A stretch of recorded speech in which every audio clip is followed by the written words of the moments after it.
When I was 8, my dad forced me to rehearse false memories with anatomical dolls, making me testify that my mom abused me. She was sentenced to 8 years and killed herself in prison.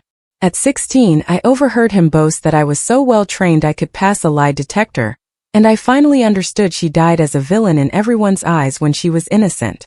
I thought my father saved me from a monster. He was my hero, the man who helped me put my own mother in prison. But the truth? The truth was a carefully crafted lie. And it cost my mother her life. Then it almost cost me mine. It all started when I was just 8 years old. My parents were in the middle of this vicious, ugly divorce. One night, right before the big court date, my dad sat me down. He had these anatomical dolls, the ones they use in situations like that. He told me he was going to help me remember things I'd forgotten. Things about Mom. When I just looked at him, confused, and said nothing bad ever happened with her, he looked disappointed. Not angry, just deeply, subtly disappointed. He spoke so gently. Sometimes our minds protect us by forgetting scary things, son. But I need you to be brave for me. He spent hours asking me these careful, leading questions. Hours. He kept at it until I could picture it clearly in my head. Mom's hands lingering too long during baths. The way she'd make me promise not to tell anyone how uncomfortable it made me feel. By morning, those memories felt completely real, like they'd always been there. In court, Dad held my hand, squeezing it when I got scared or stumbled over a detail. Mom was there, screaming that he'd coached me, that it was all a lie. But her wild accusations just made her look guilty, unhinged. She got 8 years in prison. He got full custody. And me? I got a hero. 2 years later, we were building a pillow fort in my room. A normal happy father-son moment. When the phone rang. I watched Dad's face drain of all color as he listened. He hung up slowly, then pulled me into his arms. "Your mom," he whispered, his voice trembling. She died. In prison. She hurt herself. He told me she'd left a note, just repeating, "I'm sorry," over and over. He explained that sometimes, truly guilty people just can't live with what they've done. A strange mix of relief and something else, something I couldn't name, washed over me. The woman who'd violated me was gone, but she was still my mother. Dad held me while I cried, promising me it was okay to have complicated feelings. We'd get through this together. And he kept that promise too. He spent thousands on therapy to help me process the trauma. I joined survivor support groups, wrote essays about overcoming my childhood trauma, and even became an advocate for other victims. My mother's supposed crime became my entire identity. Dad drove me to every therapy appointment, every speaking engagement, every support group meeting. He was, to the outside world, the perfect father to a broken kid. Then, one night when I was 16, everything shattered. I'd gone out with a friend but came home early. My dad was in the garage hanging out with my uncle. I heard them laughing as I approached, a familiar, easy sound. And then the words that stopped my heart cold. 8 years, my dad slurred, his voice thick with drink. And the kid still believes his mom diddled him. My blood ran cold. I heard my uncle chuckle. The stupid bitch Una lived herself, Dad continued, over something that never even happened. My hands were shaking so badly I almost dropped my phone, but somehow, I managed to get it out and start recording. I trained him so well he'd pass a polygraph, he bragged, a sickening pride in his voice. Guards found her hanging with his school photo in her hand. Stupid bitch died thinking her own kid hated her for something she never did. And the beauty is, he'll go to his grave believing she was a child lover. I recorded every single word. My father describing my mother's death like a victory. The next day I found her grave. It was just a number in a field. A place where they bury intimacy offenders whose families won't claim them. No name. No flowers. No evidence she'd ever been loved. I collapsed on that unmarked plot, sobbing. Sobbing apologies to the mother I'd helped convict. She'd been rotting in this ground for 6 years while I'd stood in front of rooms full of actual survivors, telling them my mother was a monster, that I understood their pain. The only monster I finally understood was my father. I went to a friend's dad, a lawyer, and laid it all out. What were my options? He looked grim. If I came forward with the recording, if I told the truth now, I'd be charged with perjury. I'd face serious prison time. So I tried confronting Dad with the recording, begging him to confess publicly so I could clear her name without going to prison myself. He listened to the whole thing, his eyes unblinking. Then he smiled. A cold, predatory smile. "Why the hell would I go to prison to clear that bitch's name?" he scoffed, rolling his eyes. "You want it so badly? You go get locked up. Go ahead. Tell the world you lied about your dead mother molesting you. Tell all those survivors you've been speaking to that you made it up. They'll lock you up for perjury, and they'll still think she did it." I made sure of that. He was right. Who would believe the teenage boy who'd spent 8 years in therapy, attended support groups, and advocated for other victims, suddenly claiming it was all a lie? "You know what the real beauty is?" he continued, leaning forward. "Even if you prove I coached you, even if they do believe you, you're the one who testified. You unalived her, not me. There was no way out. And he wasn't even done trapping me. He called my therapist, reporting I was having false memories and needed immediate intervention. He told my school counselor I was experiencing a psychological crisis from my childhood trauma. He contacted the survivor groups I belonged to, warning them I might show up with dangerous delusions that could trigger other victims. Then, he showed me videos from my childhood he'd edited to look incriminating. 8 years of meticulous documentation proving I'd lived as an abuse survivor. "Try to clear her name," he said casually, "and I'll release these. Everyone will think you're having a breakdown. They'll lock you up, and she'll still be remembered as a child lover who unalived herself rather than face justice." That night, he made dinner like nothing had happened. I sat across from him, pushing food around my plate, knowing my mother had died believing I hated her. She'd spent her last moments apologizing for things she never did, to the son who destroyed her with coached memories. The recording that could prove everything would only send me to prison, while her real killer slept soundly down the hall. My father. The man everyone thought had saved me from a monster he'd created with dolls, patient questions, and an 8-year-old who'd believed every single word.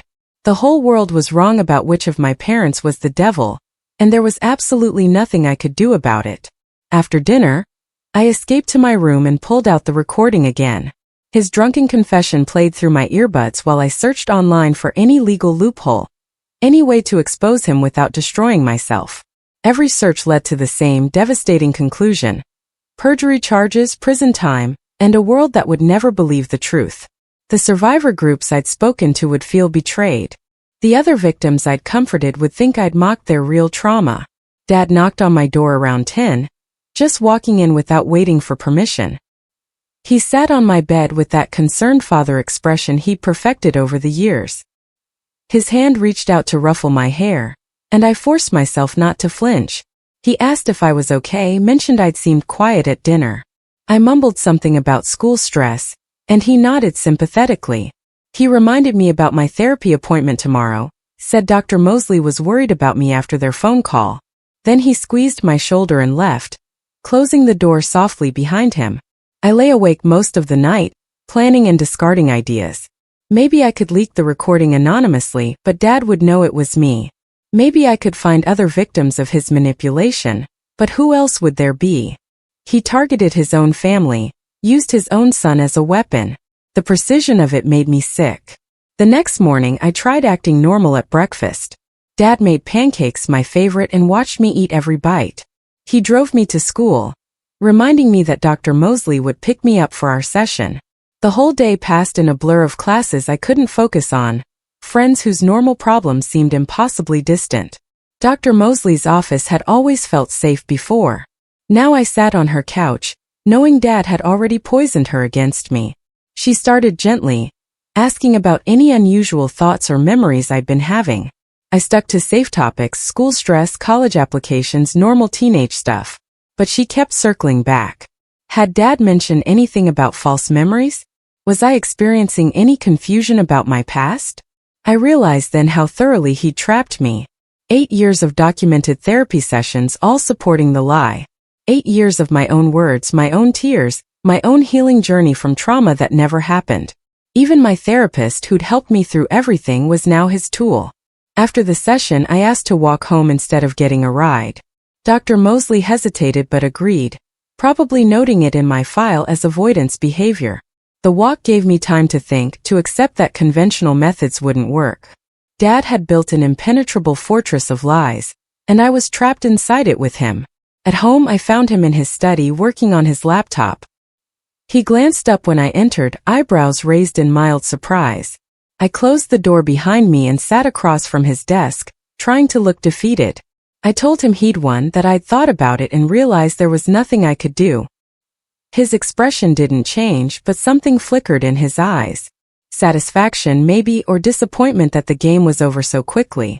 He leaned back in his chair, studying me. Then he said something about how this was for the best, how Mom's memory was better left alone.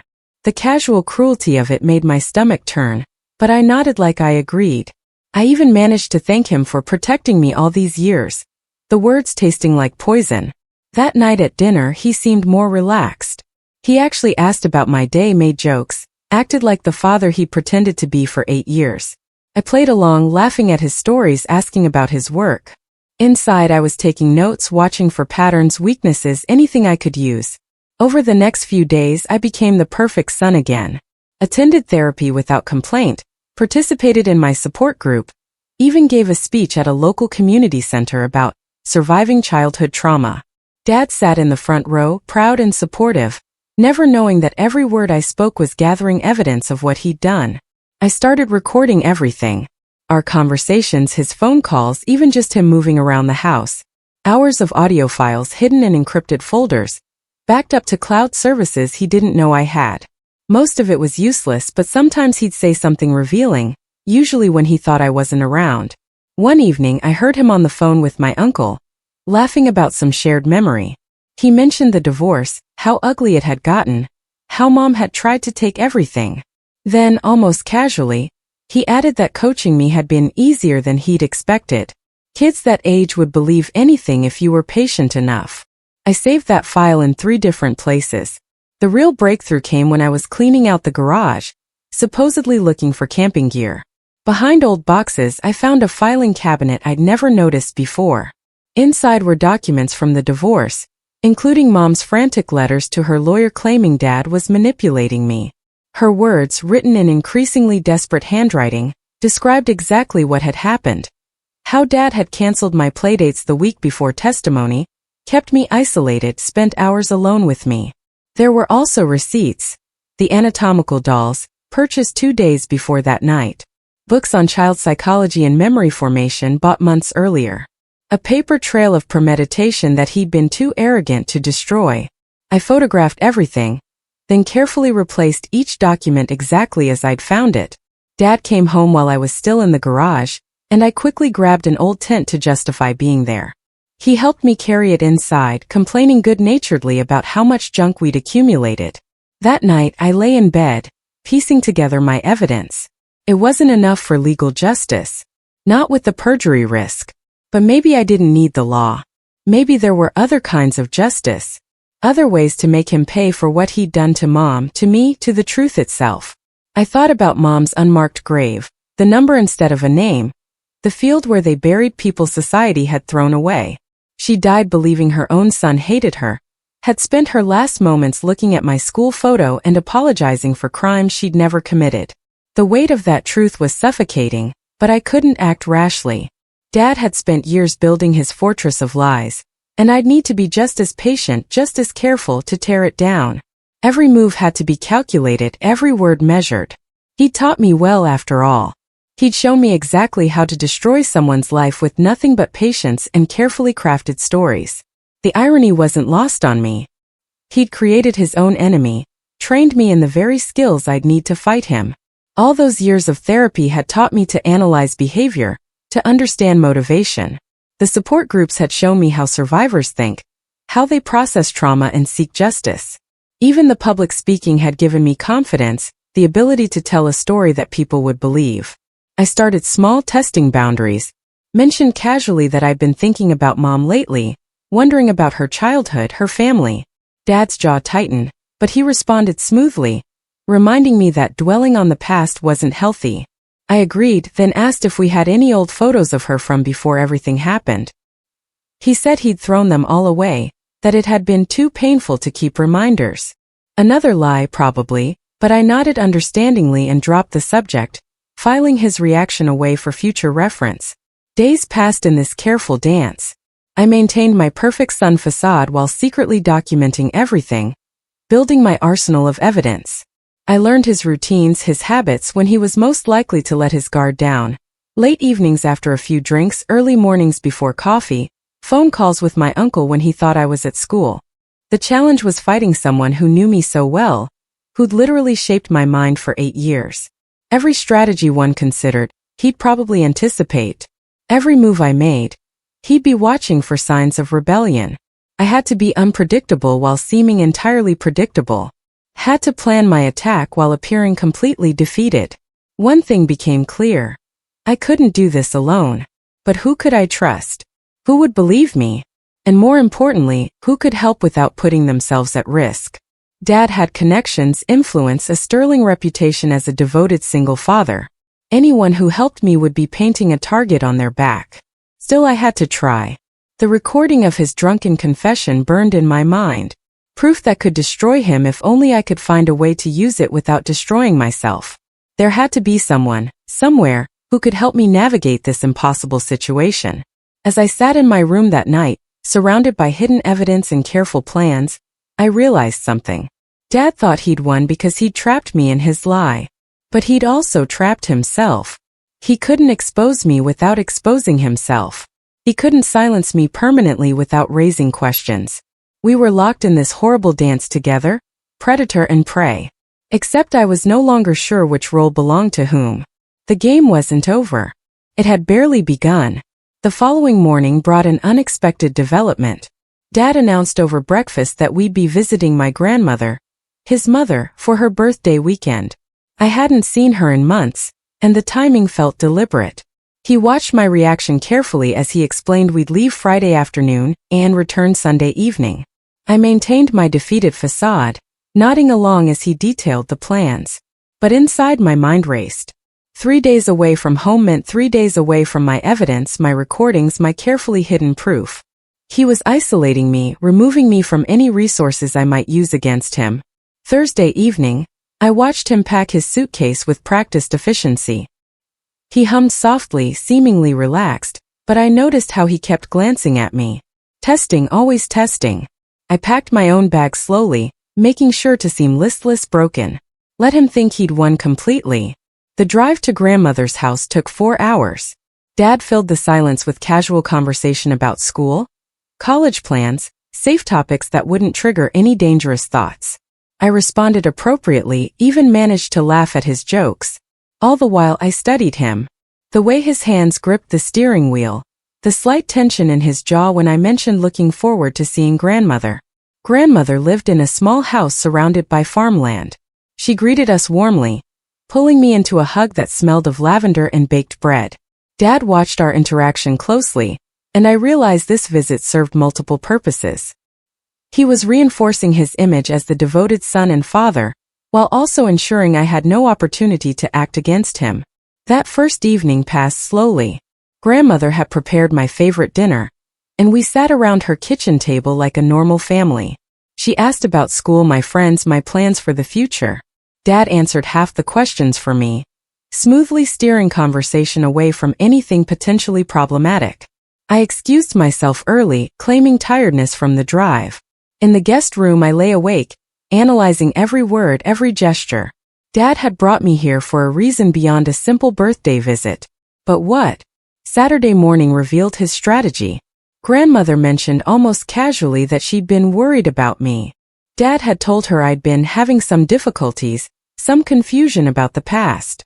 She patted my hand gently, assured me that sometimes our minds played tricks on us, especially after trauma. He'd recruited her. Without her even knowing it, he'd turned my grandmother into another guard in my prison. Her genuine concern for my well-being would make her report any unusual behavior directly to him. Another escape route closed. I spent the day helping grandmother in her garden, pulling weeds and planting flowers. The physical work gave me time to think. Dad lounged on the porch, seemingly relaxed but always watching. Every time I looked up, his eyes were on me. That afternoon, while grandmother napped, Dad suggested we take a walk. We headed down the dirt road that ran past her property, dust kicking up under our feet. For several minutes we walked in silence. Then he spoke. He talked about family, about loyalty, about the importance of protecting the people we love. His tone was conversational, almost philosophical. But I heard the warning underneath. He was reminding me that any action I took wouldn't just affect him. It would destroy grandmother's image of both of us. It would taint every family gathering, every holiday, every memory. We turned back as the sun began to set. Dad draped his arm around my shoulders, a gesture that looked affectionate but felt like a shackle. I didn't shrug it off. I couldn't afford to show any resistance. Not yet. Sunday's drive home was quieter than the trip there. Dad seemed satisfied with the weekend's outcome. He'd successfully demonstrated how thoroughly he controlled my world. Every person I might turn to had been either recruited or warned away. Every avenue of escape had been blocked. But he'd also revealed something important. He was worried enough to take preventive action. Somewhere in his careful planning, he saw a threat. That meant I had power, even if I didn't yet know how to use it. Back home, I immediately checked my hidden evidence. Everything remained untouched, but I noticed subtle signs of searching. A folder slightly out of place, dust disturbed on a shelf. He'd looked, but hadn't found anything. My precautions had worked. The next few weeks fell into a tense routine. I attended school therapy support groups. I played the role of the recovering victim perfectly. But underneath I was learning. Every interaction with Dad taught me more about his psychology, his fears, his weaknesses. I discovered he had patterns I'd never noticed before. He always checked his study door twice before important phone calls. He deleted his browsing history obsessively. He kept a bottle of whiskey hidden behind books in his office, one he thought I didn't know about. Dr. Mosley grew increasingly concerned about my flat effect, as she called it. I gave her just enough emotion to seem engaged, but not enough to satisfy her. Let her report back to Dad that something was off. Let him wonder what I was planning. One evening I overheard him on the phone with someone new. A woman's voice, though I couldn't make out her words. Dad's responses were careful, measured. He mentioned documentation, medical records, psychiatric evaluations. Was he building new defenses? Or was this something else? The answer came the following week. Dad introduced me to Dr. Sarah Mosley, a specialist in recovered memories and trauma-induced false recollections. She would be conducting an intensive evaluation to help me process my confusion about past events. Dr. Mosley was younger than Dr. Kepnick, with sharp eyes that seemed to see everything. Our first session was probing but not aggressive. She asked about my recent thoughts, any dreams or flashbacks I'd experienced. I gave her the performance of my life, mixing truth with careful lies, showing just enough distress to seem genuine. But I could tell she wasn't entirely convinced. She scheduled twice-weekly sessions, explaining that intensive therapy could help resolve my current crisis. Dad nodded approvingly, but I caught a flicker of something else in his expression. Uncertainty, fear. Between sessions with Dr. Mosley, I intensified my surveillance of Dad. I learned he'd been making calls to old contacts from the divorce lawyers and social workers who'd been involved in the original case. He was shoring up his defenses, preparing for a battle he insisted I couldn't win. One night, while he attended a work function, I searched his study more thoroughly than ever before. Hidden in a locked drawer, which I managed to pick, I found a file labeled with my name and birthday. Inside were years of documentation, but not what I expected. There were psychological profiles of me at different ages, notes about my suggestibility, my eagerness to please, my fear of disappointment. He'd been studying me like a scientist studying a lab rat, documenting exactly how to manipulate me most effectively. One page made my blood run cold. It was dated a week before the divorce proceedings began, months before he'd supposedly discovered Mom's abuse. In his own handwriting, he'd outlined the entire plan. How he'd plant the memories, what details would be most believable, how he'd ensure my testimony would be unshakable. I photographed every page, my hands steady despite the rage building inside me. This was premeditation documented in his own hand. But it was also evidence of child abuse, psychological torture that would implicate me as much as him in any legal proceeding. The front door opened downstairs. I quickly replaced everything exactly as I'd found it, slipping out of the study just as Dad's footsteps reached the stairs. We passed in the hallway and he paused, studying my face. I mumbled something about getting water and continued to the kitchen. My heart hammered, but I kept my movements casual. Normal. I heard him enter his study, heard the drawer open, a long pause, then it closed again. Dr. Mosley's sessions grew more intense. She introduced techniques I recognized from research, methods designed to separate false memories from real ones. I navigated each carefully, maintaining my story while showing just enough doubt to keep her engaged. During one session, she mentioned speaking with Dad about my progress. Her expression was neutral, but something in her tone caught my attention. She wasn't entirely aligned with him. There were cracks in his control. I began planting seeds of doubt. Nothing dramatic, just small inconsistencies in Dad's behavior that she might notice. How he always insisted on driving me to appointments. How he needed detailed reports after each session. How he'd installed tracking apps on my phone for my safety. Meanwhile, Dad's behavior at home grew more erratic. He started working from home more often, keeping me under constant surveillance. He installed new locks on doors I'd never tried to open. He password-protected computers that had always been accessible. One evening, he sat me down for what he called a family meeting. He talked about trust, about healing, about moving forward together, but his eyes were cold, calculating. He was assessing me, trying to determine if I was still under control. I gave him what he wanted to see, nodded at the right moments, teared up when he mentioned Mom, thanked him for his patience and support. Inside, I was stone cold. I'd learned to separate my real self from the performance, to hide my true thoughts behind layers of expected behavior. The breakthrough came from an unexpected source. While organizing old school papers for a college application, I found a birthday card from Mom, one from before the divorce. Her handwriting was shaky, desperate, but it was the postmark that caught my attention. It was dated after she'd supposedly been arrested, during a time when Dad said she'd had no contact with me. I examined the card carefully. It had been opened, read, hidden away. Mom had tried to reach me even after her conviction, and Dad had intercepted her communications. How many letters had there been? How many attempts to connect that he'd blocked? This discovery led me to search more carefully through stored boxes in the attic. Hidden among old toys and school projects, I found a small cache of letters, all from Mom, all opened and hidden. Her words were careful, constrained by prison regulations, but full of love and confusion. In one letter, she mentioned a visitor, someone she thought Dad had sent to torment her. She described questions about her childhood, her relationship with her own parents, details that seemed designed to build a profile of a potential abuser. Dad hadn't just framed her. He'd tortured her psychologically in prison, reinforcing her guilt for crimes she hadn't committed. I photographed these too, adding them to my growing digital archive. But I was running out of time. Dad's paranoia was escalating. He'd started checking my room while I was at school, going through my belongings with increasing thoroughness. Dr. Mosley noticed the mounting tension.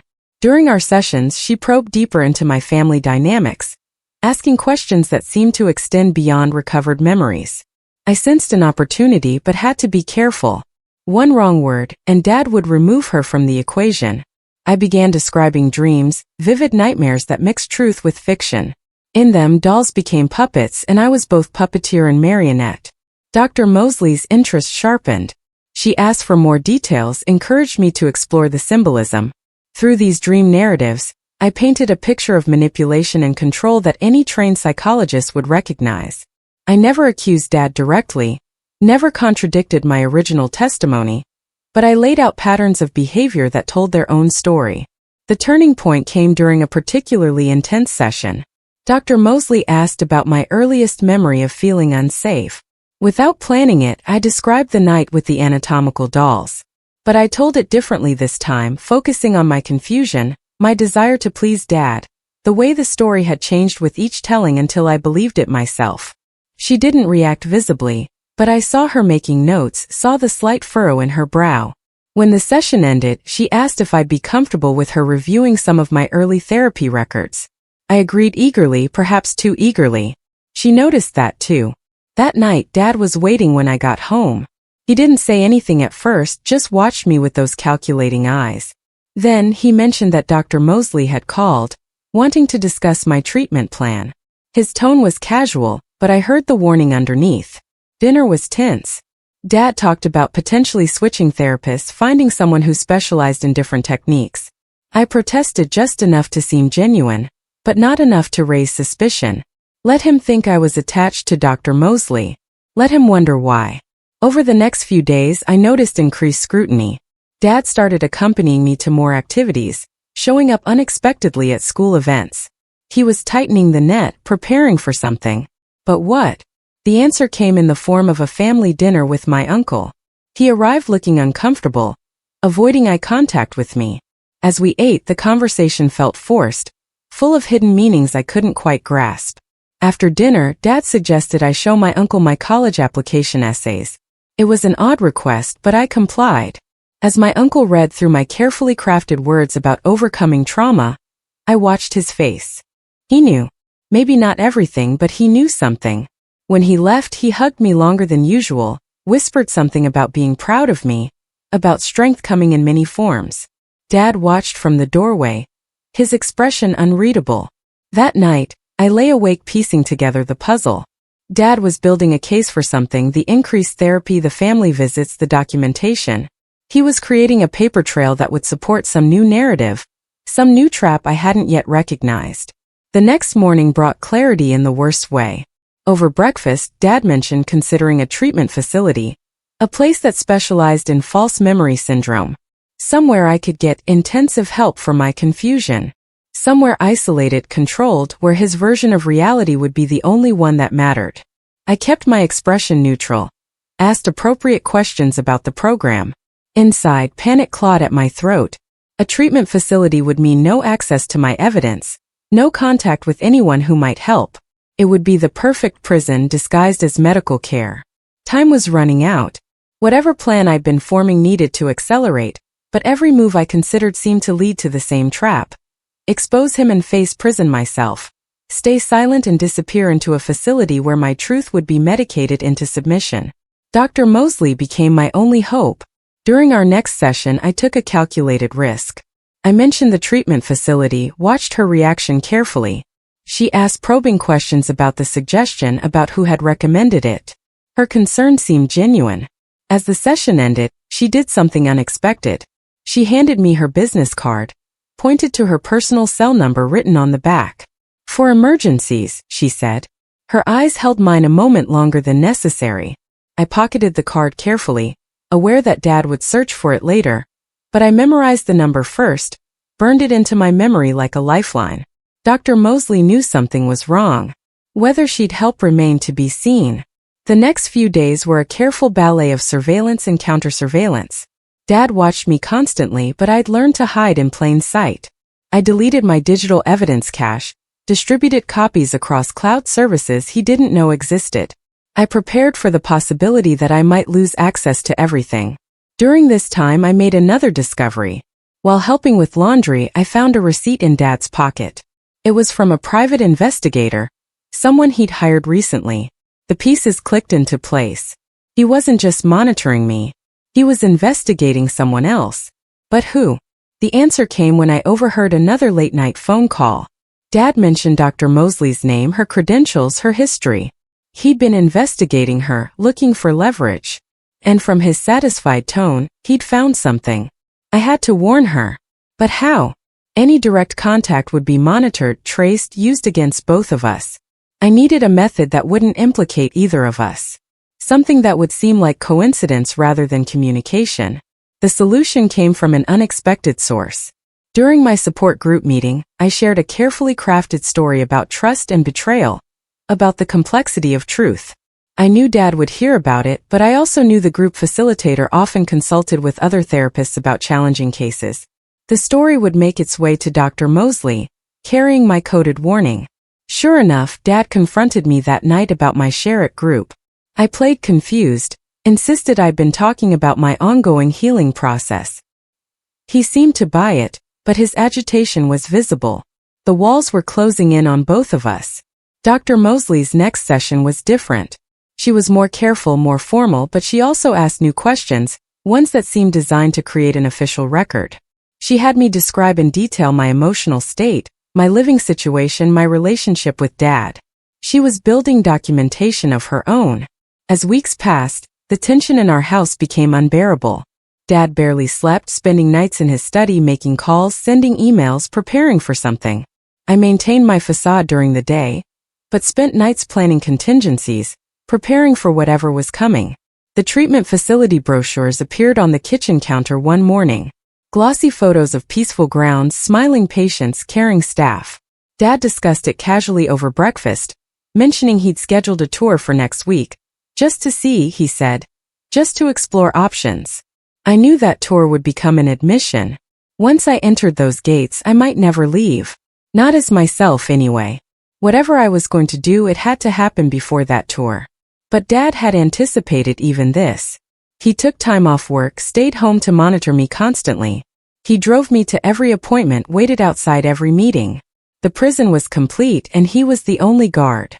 Dr. Mosley managed to communicate through careful questions and meaningful looks. She was documenting everything, building a case file that might protect me. But we both knew it might not be enough. Dad's story was too well constructed. His reputation too solid. The night before the facility tour, I made my decision.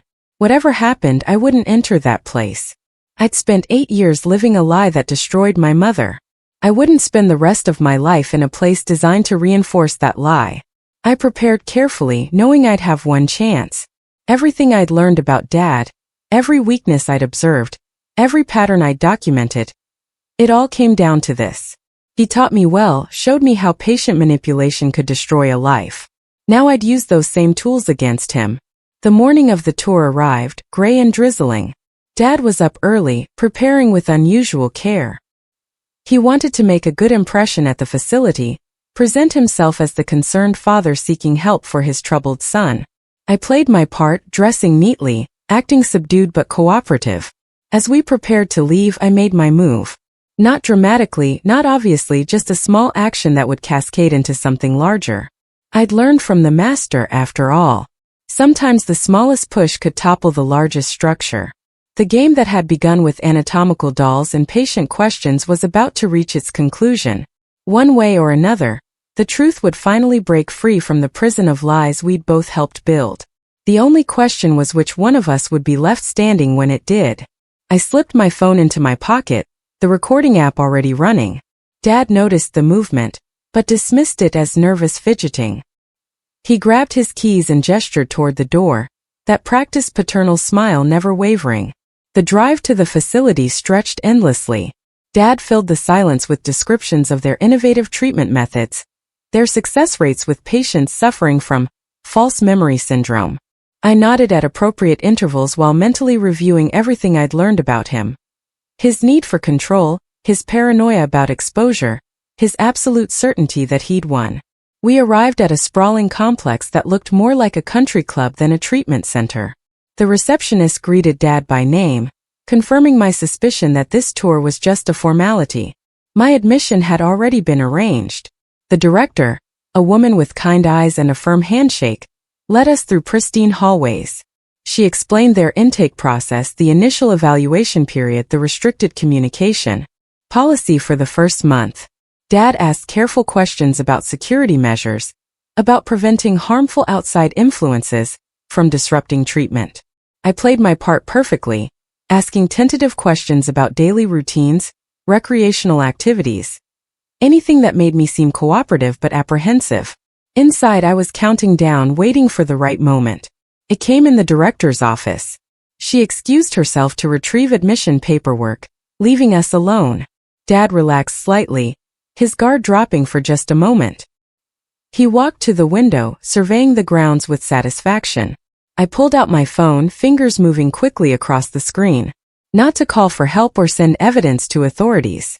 Instead, I opened the email I prepared the night before, the one addressed to our entire extended family, Dad's colleagues, his church congregation, everyone in his carefully maintained social circle. The email contained no accusations, no dramatic revelations, just a simple message about my voluntary decision to enter treatment for false memory syndrome, along with a link. A link to a private web page I'd created, password protected and set to activate in exactly 1 week. I hit send. Dad turned at the soft whoosh of the departing email. His eyes narrowed as he saw my phone, but I was already sliding it back into my pocket. He started to speak, then stopped. The director returned with a stack of forms. The next hour passed in a blur of signatures and explanations. Dad's phone buzzed repeatedly, but he couldn't check it without appearing rude. I watched him grow increasingly agitated, his responses to the director becoming shorter, more distracted. Finally, he excused himself to take an urgent call. Through the office window, I watched him pace the parking lot, phone pressed to his ear, his free hand gesturing wildly as he spoke. The director continued explaining treatment protocols, unaware of the storm building outside. Dad returned looking pale. He apologized to the director, explaining that a family emergency required immediate attention. We'd have to reschedule the admission. She expressed understanding, assured us the spot would remain available. The drive home was silent. Dad's knuckles were white on the steering wheel. His jaw clenched so tight I could hear his teeth grinding. I stared out the window, counting down in my head. 7 days. At home, Dad disappeared into his study. I heard him making call after call, his voice growing more strained with each conversation. By evening, he emerged looking haggard. He found me in the kitchen making dinner as if nothing had changed. He demanded to know what I'd done. I explained calmly that I'd simply informed family about my upcoming treatment, asked for their support during this difficult time. His face darkened as I mentioned the web page, the 1-week timer. I told him it contained my full story, every piece of evidence I'd collected, ready to be released to everyone he knew. Unless. The word hung between us like a blade. Dad waited, his breathing shallow. I continued preparing dinner, letting him stew in his own paranoia. Finally, I laid out my terms. He would write a full confession detailing exactly what he'd done to Mom. He would have it notarized, witnessed, legally binding. He would place flowers on her grave with her name properly displayed. He would pay for a headstone, a real one, acknowledging her innocence. And then he would leave. Move across the country, start over somewhere else. Cut all contact with me, with our family, with everyone who knew our story. In exchange, the web page would never activate. His reputation would remain intact as long as he stayed gone. Dad laughed, harsh and bitter. He called my bluff, said I'd never risk exposing myself. I served dinner in silence, let him believe what he wanted. But I saw the doubt creeping in.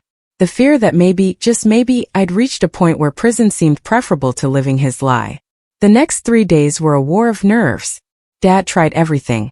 Threats about the facility, promises of a better relationship, attempts to access my phone and computer. I'd anticipated it all.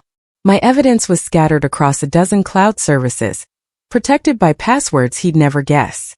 The web page existed on servers in 3 different countries, paid for with cryptocurrency I'd carefully acquired. He tried to trace my digital footprints, even brought in a computer expert under the guise of upgrading our home network. I watched from my doorway as they found nothing. Every important file was encrypted, every crucial communication routed through proxies. I'd learned from the best, after all. He taught me the importance of covering my tracks. By day 4, the cracks were showing. Dad had stopped sleeping, stopped eating regular meals. He paced the house at all hours, muttering to himself. Family members had started calling, asking about my treatment, offering support. Each conversation drove him deeper into panic. He tried one last manipulation on day 5. Came to my room with tears in his eyes, talking about Mom, about how much he'd loved her despite everything, how the divorce had driven him crazy, and made him do things he regretted.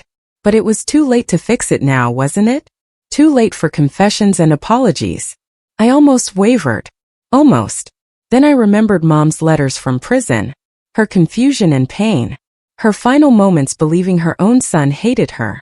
I told Dad he had 48 hours to decide. Day 6 brought unexpected visitors.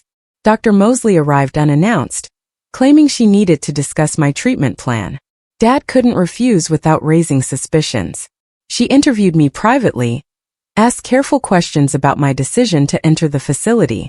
I gave measured responses, maintaining my cover while communicating through subtext. As she prepared to leave, she mentioned that my case had attracted interest from her colleagues. Several specialists wanted to review my files, particularly the early documentation from age 8. She'd need Dad's permission to share the records, of course. His face went gray at the implications. That night, I found Dad in his study, a half-empty whiskey bottle at his elbow.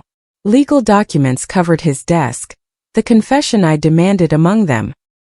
He looked up as I entered, his eyes red-rimmed and defeated. He signed the papers without a word. I watched him initial each page, his hand trembling slightly. When he finished, I took the documents and locked them in my room. One more day. The final morning arrived bright and clear. Dad was gone before I woke, leaving only a note saying he'd gone to make arrangements. I spent the day in strange limbo, half expecting him to return with police or psychiatrists, some last desperate attempt to maintain control. Instead, he came home that evening with proof. Photos from Mom's grave, now adorned with fresh flowers and a temporary marker bearing her name. Receipts for a headstone order. Her full name and the words "Beloved Mother" to be engraved in granite. His car was packed, boxes and suitcases filling the trunk and back seat. We stood in the driveway as dusk fell. Dad looked older, somehow diminished.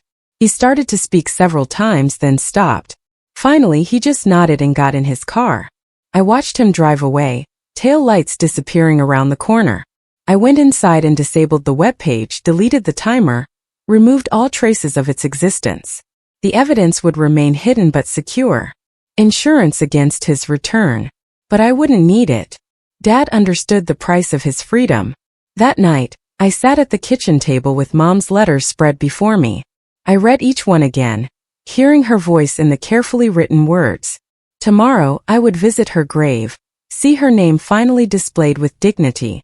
I would tell her the truth, apologize for my part in her destruction, promise to live a life that honored her memory.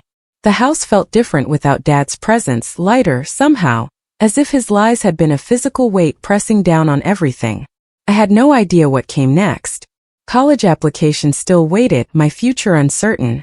The survivor groups I'd spoken to would never know the truth.